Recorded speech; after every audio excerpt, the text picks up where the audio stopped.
خوتي العزاز وخياتي العزات، فيديو السهرة هذا إن شاء الله نكملوا به سهرتنا. انهيار يعني محلل بحريني في قناة أبو ظبي الرياضية. يعني صراحة غاضني، لكن الغريب والأغرب، لقطة غريبة شفتها في الماتش هي الجمهور البحريني.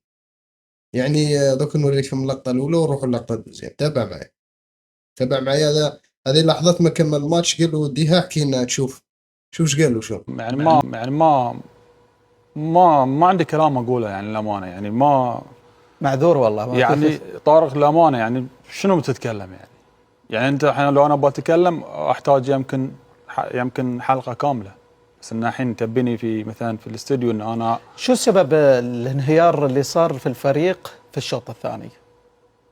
طارق، احنا صار لنا الحين من بعد كاس الخليج 12 مباراه اعتقد خسرانين في 10 مباريات.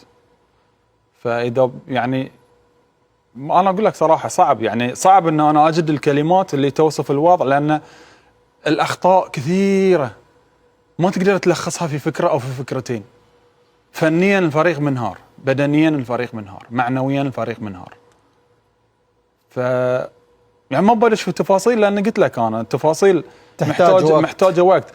الاسماء هذه صار لها من اول ما مسك المدرب لليوم ما تتغير التشكيله، نفس الاسماء، ما في منافسه في التشكيله، نفس الاسماء تلعب، فايز خسران. احنا شو استفدنا اليوم من المشاركه في البطوله العربيه بهالاسماء؟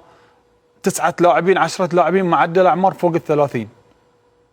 طلعنا من تصفيات كاس العالم، كان مفترض يكون في وقت على الاقل لزج عناصر جديده في هذه البطوله مثل هذه. نعم. احنا مو جايين هدفنا البطوله، مفترض كنا نستفيد من البطوله. احنا لا استفدنا من البطوله، طلعنا من بطوله وطلعنا بظهور. اليوم كل المنتخبات العربيه قاعده تظهر بظهور مشرف في البطوله، اكبر نتيجه في البطوله. صحيح. يعني خوتي بعد ما سمعنا هذا نروح نديكم الجزء الثاني. تابع معي. يزيد في اعلى مباريات البطوله اهدافا حتى الان.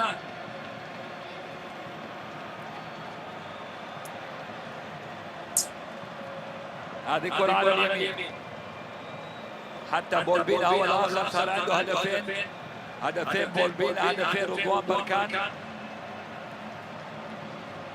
وكما قلنا هناك 3 لاعبين اخرين عندهم هدفين ايضا.